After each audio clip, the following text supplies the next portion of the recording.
आज हम पाठ करेंगे दुख किसी का प्रकृतिगत नहीं है, उसको इच्छा करने से ही भगा दिया जा सकता है। श्री श्री पितृदेव के निर्देश क्रम में हरिपद दास दा आलोचना शुरू करते हैं और वो शुरू करते हैं, दुख कोई साथ में लेके नहीं आता है, हर आदमी ही समान होता है, दुख मनुष्य का सृष्टि होता है। श्री श्री पितृदेव बोलते हैं, सब समान कैसे? कोई शायद पैदा होके एक बूंद सेहत नहीं मिलता उसको, फिर कोई मुंह पे गोल्डन स्पून लेके पैदा होता है। इस तरह तो हर जगह देखा देता है। परिवेश का भी एक इन्फ्लुएंस तो रहेगा ही। गुरु किंगरदा बोलते हैं, जब कोई शिशु शैशव अवस्था होता है तब वो सुख या दुख कुछ भी अनुभव नहीं कर पाता है। एक शिशु के निकट में सुख दुख सब कुछ समान है। शिशु पितृदेव बोलते हैं, बच्चा है फिर भी अगर उसको चिंटी काटता है, मच्छर काटता है तो वो तो रोता है। ये तो प्रकृतिगत नहीं, एक कैसे मैंने मान लूँगा? कोई एग्जाम्पल या उदाहरण देके तो समझाना होगा, एग्जाम्पल देके विचार करना भी होगा। हरिपद्दा बोलते हैं, तो फिर मनुष्य के ऊपर परिवेश के प्रभाव है, इसीलिए ऐसा हो रहा है। श्री श्री पितृदेव बोलते हैं, ऐसे माँ गर्भ में पैदा हुआ इसीलिए उसका ऐसे अवस्था। यहाँ प्रारब्ध है, ये कहना होता है। हम लोग तो जन्म जन्मांतर में विश्वास करते हैं, है ना? हरिपद्दा बोलते हैं, जी आज्ञा करते हैं। श्री श्री पितृदेव बोलते हैं, हम लोग जन्म जन्मांतर में विश्वास करते हैं, ठाकुर के वाणी को भी स्वीकार करते हैं। दोनों को मिला दो, अभी आलोचना करके समझा। पहले ये प्रमाण करो, दुख किसी का प्रकृतिगत नहीं, और फिर उसके बाद ये बोलोगे इच्छा करने से ही उसको भगा दिया जा सकता है। हरिपद्दा बोलते हैं, अगर कुछ कहने चाहता हूँ और कुछ कहने के लिए मैं जब जाता हूँ तो दुख आता है। दुख ये चाहत के लिए ही मिलता है, पैदा होने के साथ साथ ही ये तो चाहत नहीं आता है। शिष्य पितृदेव बोलते हैं, ये पृथ्वी में आके यहाँ आने से ही चाहत नहीं आता, ये तो ठीक है, लेकिन परिवेश परिस्थिति भी तो है।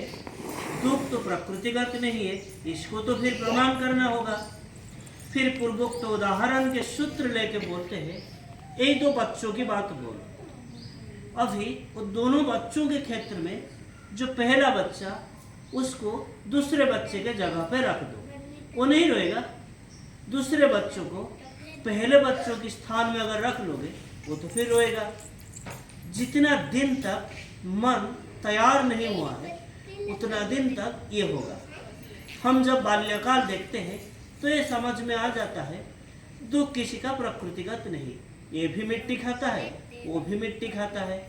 आलोक देखने से ये भी हाथ फैला के पकड़ने के लिए जाता है, वो भी हाथ फैला के पकड़ने के लिए जाता है।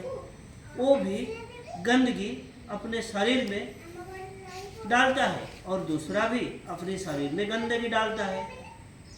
और मन तैयार होने के बाद एक बेटा शायद लवण या घी खाकर ये कहता है कि ऑस्ट्रेलिया के लवणी हम लेके आया है, और दूसरा कोई मुरमुरा खा रहा है, सिर्फ बतासा देके वो अपनी माँ को बोल रहा है, इतने अच्छा खाद्य थोड़ी ना है, तुम्हारे पास जैसे कश्मीर का साल है, मेरे पास नहीं है। मेरा लोभ हुआ, मेरा उस कश्मीर साल को देख के मेरे अंदर आकांक्षा जगा, फिर वो मुझे नहीं मिलता है, फिर मेरे अंदर दुख होता है। हरिपद्दा बोलते हैं, आज्ञा बहुत लोगों को पेट के लिए चावल 2 वक्त जुटाने के लिए भी मेहनत करना पड़ता है, कठिन मेहनत करना पड़ता है। श्री श्री पितृदेव बोलते हैं, कर्म तो है, इसीलिए तो जीवन है। सुन, एक घटना बोलता हूँ। एक भद्रलोक है, उनकी उम्र शायद 70-75 साल है। बेस एक्टिव, रोज सुबह प्रत्यकृत्य खत्म करके मॉर्निंग वॉक करते हैं, फिर उसके बाद जो पाते हैं वो खाते हैं।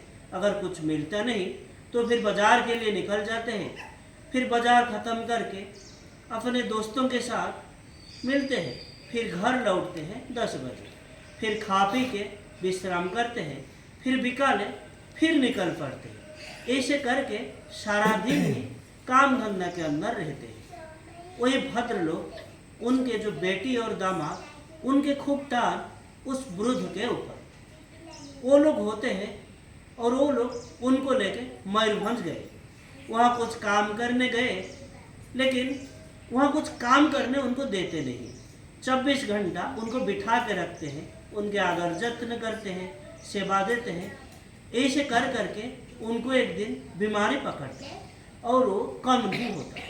फिर बाद में वो मर भी गए उस बीमारी में। फिर थोड़ी देर रुक के पुनः बोल रहे हैं, जो लोग कोई भी हालत में ऐसे नहीं सोचते हैं कि तुम्हारा है मेरा नहीं है, परम पिता उनको खूब शांति देते हैं। लेकिन अगर दंभ, दर्प, अभिमान जिनके अंदर जितना ज़्यादा होता है, वो उतना दुख पाता है। फिर उसका जो है उसको लेके ही उसके दुख के कारण हो उठता है। मेरे पास जैसे मफलर है और मैंने माँ को बोला मुझे मंकी कैप खरीद के दो। माँ बोल रही क्यों, तुम्हारे पास तो मफलर है और मंकी कैप खरीद के बेवजह खर्चा क्यों करोगे। बस अशांति आ गया। फिर शोक, दुख, विपद, आफत अनेक समय में हमारा प्रयोजन हो जाता है। लेकिन परम पिता की इच्छा अगर होता है, वो भी अच्छा रहता है और उससे भी हम खुश रहते हैं। तुम अगर समझते हो तो अच्छा है, जितना पारो दुख डालो, व्यथा के परस भर के अपने हृदय को भर दो, लेकिन मुझे ही त्याग करो। जो प्रकृत भक्त होता है उसको व्यथा विचलित नहीं कर पाता है, वरन उसको आनंदित कर देता है। व्यथा के जरिए भी वो अनुभव करता है सब तो प्रियतम के ही मंगल इच्छा है। अनुरागी भक्त ही यह कह सकता है, दुख व्यथा जितना ही प्रभु तुम्हारा तो दान, और वहीं से बोझे तुम्हारी परसे अवश्य करे प्राप्त। ये घटना इष्ट प्रसंग से 26 नवंबर 75 से लिया गया। आज के लिए इतना ही। वंदे पुरुषोत्तमम्। वंदे पुरुषोत्तमम्।